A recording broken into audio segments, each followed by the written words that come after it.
بسم اللہ الرحمن الرحیم۔ آج ہم واقعہ معراج کا دوسرا حصہ پڑھیں گے، قرب الہی اور تجلی۔ تو مقام شریف الاقلام سے چل کر حجابات طے کرتے ہوئے بارگاہ الہی میں آپ صلی اللہ علیہ وسلم پہنچے۔ آپ کی سواری کے لیے ایک رف آئی، آپ اس پر سوار ہوئے اور بارگاہ الہی میں پہنچے۔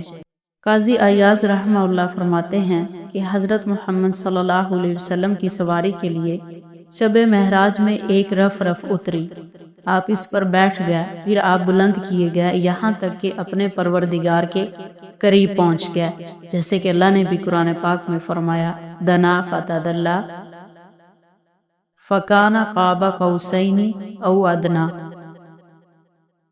دوسری روایت میں حضرت انس بن مالک رضی اللہ عنہ کی ایک حدیث میں ہے کہ حضور صلی اللہ علیہ وسلم نے فرمایا، میرے لیے آسمان کا ایک دروازہ کھولا گیا اور میں نے نور اعظم کو دیکھا اور پردے میں سے موتیوں کی ایک رف کو دیکھا، اور پھر اللہ تعالیٰ نے جو کلام کرنا چاہا وہ مجھ سے کلام فرمایا۔ اور حضرت ابو ہریرہ رضی اللہ عنہ کی ایک طویل حدیث میں ہے کہ اللہ تعالیٰ نے آثار کلام میں نبی پاک صلی اللہ علیہ وسلم سے یہ فرمایا، آپ سے آپ کے پروردگار نے کہا کہ میں نے تجھ کو اپنا خلیل اور حبیب بنایا اور تمام لوگوں کے لیے بشیر و نذیر بنا کر بھیجا، اور تیرا سینہ کھولا اور تیرا بوجھ اتارا اور تیری آواز کو بلند کیا۔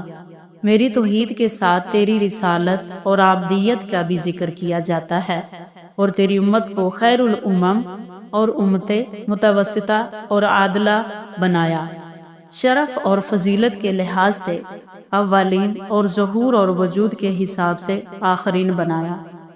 اور آپ کی امت میں سے کچھ لوگ ایسے ہیں کہ جن کے دل اور سینے ہی انجیل ہوں گے، خواتین یعنی کہ اللہ کا کلام ان کے سینوں اور دلوں پر لکھا ہوا ہوگا، اور آپ کو وجود نورانی اور روحانی کے اعتبار سے اول النبیین اور بعثت کے اعتبار سے آخر النبیین بنایا، اور آپ کو سورہ فاتحہ اور خواتیم سورہ بقرہ عطا کیے جو آپ سے پہلے کسی نبی کو نہیں دیے گئے، اور آپ کو حوض کوثر عطا کی، اور 8 چیزیں خاص طور پر آپ صلی اللہ علیہ وسلم کی امت کو دی، اسلام اور مسلمان کا لقب، اور ہجرت اور جہاد اور نماز اور صدقہ اور صوم رمضان اور عمل بالمعروف اور نہی عن المنکر، اور آپ کو فاتح اور خاتم بنایا، یعنی کہ اول الانبیاء اور آخر الانبیاء بنایا۔ سب سے اہم حکم یہ تھا کہ آپ کو اور آپ کی امت کو 50 نمازوں کا حکم ہوا۔ یہ تمام احکام اور ہدایات لے کر آپ صلی اللہ علیہ وسلم واپس ہوئے۔ واپسی میں پہلے حضرت ابراہیم علیہ السلام سے ملے۔ حضرت ابراہیم علیہ السلام نے ان احکام اور فریضہ نماز وغیرہ کے متعلق کچھ نہیں فرمایا۔ اس کے بعد موسیٰ علیہ السلام پر گزرے، انہوں نے دریافت کیا کہ کیا حکم ہوا؟ آپ نے فرمایا دن رات میں 50 نمازوں کا حکم ہوا۔ موسیٰ علیہ السلام نے فرمایا کہ میں بنی اسرائیل کا خوب تجربہ کر چکا ہوں، آپ کی امت ضعیف اور کمزور ہے، وہ اس فریضہ کو انجام نہیں دے سکے گی، اس لیے آپ اپنے پروردگار کے پاس واپس جائیں اور اپنی امت کے لیے تخفیف کی درخواست کریں۔ حضور پاک صلی اللہ علیہ وسلم واپس گئے اور اللہ تعالیٰ سے تخفیف کی درخواست کی۔ اللہ تعالیٰ نے 5 نمازیں کم کر دی۔ پھر موسیٰ علیہ السلام کے پاس واپس آئے، انہوں نے پھر یہی بات کہی، آپ پھر گئے اور تخفیف کی درخواست کی۔ بار بار تخفیف کے بعد جب 5 نمازیں رہ گئی اور پھر بھی موسیٰ علیہ السلام نے یہی مشورہ دیا کہ جائیں اور اللہ تعالیٰ سے تخفیف کی درخواست کریں، تو آپ نے یہ فرمایا کہ میں نے بار بار درخواست کی، اب میں اللہ تعالیٰ سے شرم محسوس کرتا ہوں۔ آپ موسیٰ علیہ السلام کو یہ جواب دے کر آگے روانہ ہوئے۔ غیب سے ایک آواز آئی کہ یہ 5 ہیں مگر 50 کے برابر ہیں، یعنی ثواب میں 50 ہیں، اور میرے قول میں کوئی تبدیلی نہیں ہوتی، میرے علم میں اسی طرح متعین اور طے شدہ تھا۔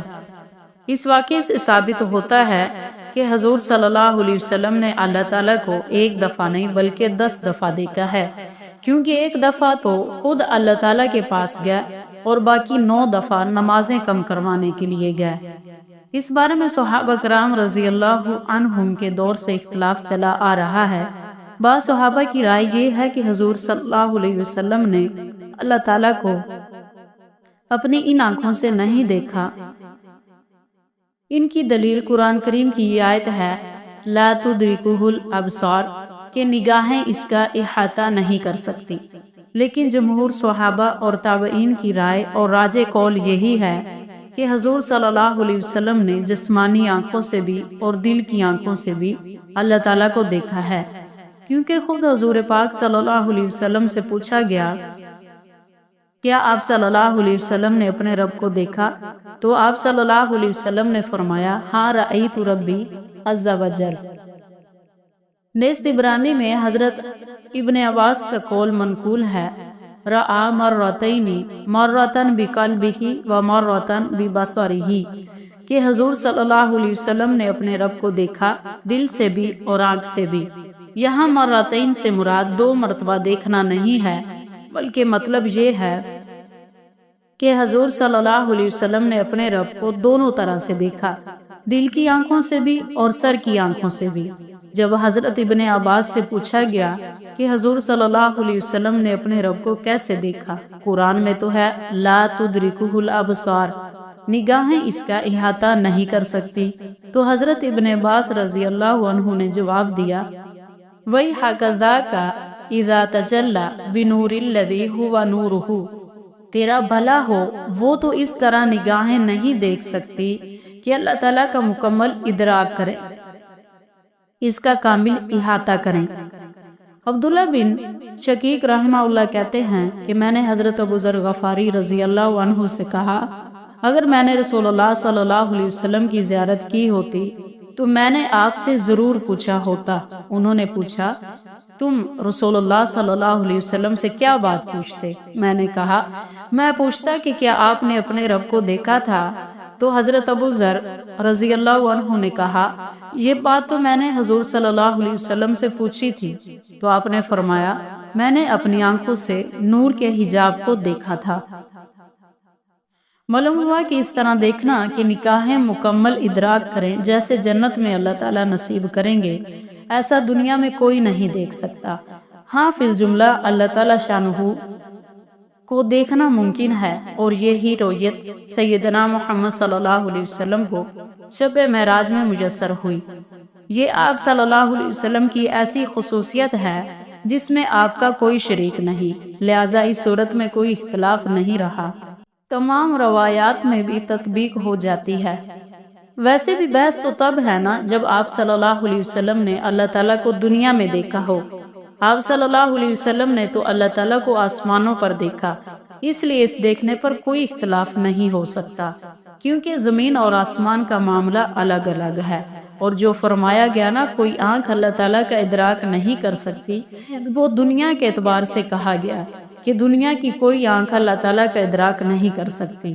یہاں معاملہ آسمانوں پر دیکھنے کا ہے، اور یہ بات دلائل کے ساتھ ثابت ہے کہ آپ صلی اللہ علیہ وسلم نے اللہ تعالیٰ کو دیکھا ہے، جس میں سب سے پہلی دلیل یہ ہے، قاضی ایاز مالکی رحمہ اللہ فرماتے ہیں، وَالْأَشْهَرُ عَنْهُ أَنَّهُ رَأَى رَبَّهُ بِعَيْنِهِ، کہ حضرت ابن عباس رضی اللہ عنہ کے مشہور قول کے مطابق نبی پاک صلی اللہ علیہ وسلم نے سر کی آنکھوں سے رب تعالیٰ کا دیدار کیا۔ دوسری حدیث یہ ہے کہ حضرت امام ابو الحسن عشری رحمہ اللہ فرماتے ہیں کہ انہ رأى اللہ تعالی ببصرہ وعینی رأسہ، کہ آپ صلی اللہ علیہ وسلم نے سر کی آنکھوں سے اللہ تعالیٰ کا دیدار کیا۔ تیسری دلیل یہ ہے کہ حضرت ابن عباس سے روایت ہے کہ آپ صلی اللہ علیہ وسلم نے فرمایا، رأیت ربی، میں نے اپنے رب کو دیکھا ہے۔ قصائص الکبریٰ میں یہ بات لکھی ہوئی ہے۔ حضرت انس بن مالک سے روایت ہے کہ آپ صلی اللہ علیہ وسلم نے فرمایا، میں نے اپنے رب کے نور اعظم کو دیکھا۔ حضرت حسن رضی اللہ عنہ اللہ پاک کی قسم اٹھا کر فرماتے ہیں، لَقَدْ رَأَى مُحَمَّدٌ رَبَّهُ، کہ محمد صلی اللہ علیہ وسلم نے اپنے رب کو دیکھا ہے، اور 3 مرتبہ قسم اٹھا کر یہ بات کہی۔ حضرت ابو ہریرہ رضی اللہ عنہ سے کسی نے پوچھا کیا محمد صلی اللہ علیہ وسلم نے اللہ کو دیکھا ہے؟ حضرت ابو ہریرہ نے فرمایا جی ہاں، حضور صلی اللہ علیہ وسلم نے اپنے رب کو دیکھا ہے۔ اور جو لوگ دیدار باری تعالیٰ کا انکار کرتے ہیں وہ حضرت عائشہ رضی اللہ عنہا کی اس حدیث کو دلیل بناتے ہیں جس میں حضرت عائشہ نے فرمایا کہ جو شخص یہ سمجھے کہ محمد صلی اللہ علیہ وسلم نے اپنے رب کو دیکھا تو اس نے اللہ پر بڑا جھوٹ بولا ہے۔ حضرت عائشہ رضی اللہ عنہا کی اس حدیث پر لوگ بڑے شش و پنج میں ہیں۔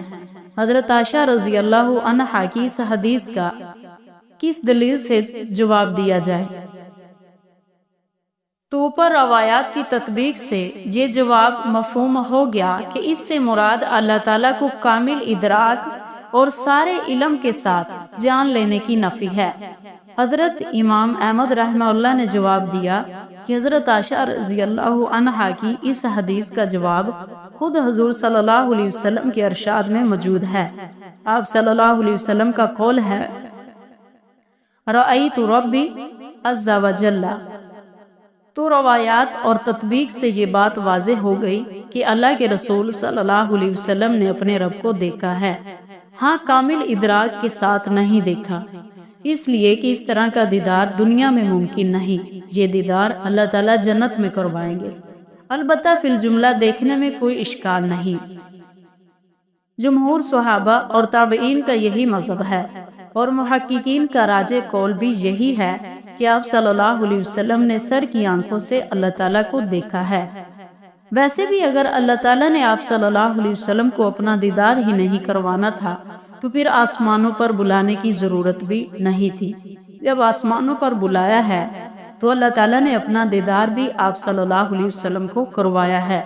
اگر ہم یہ بات کرتے ہیں کہ آپ صلی اللہ علیہ وسلم نے اللہ تعالیٰ کو نہیں دیکھا، پھر تو آسمانوں پر جانا بے معنی بن جاتا ہے۔ اللہ تعالیٰ سے دعا ہے کہ اللہ تعالیٰ ہمیں قرآن و حدیث کو صحیح سمجھنے اور اس پر عمل کرنے کی توفیق عطا فرمائے۔ آمین۔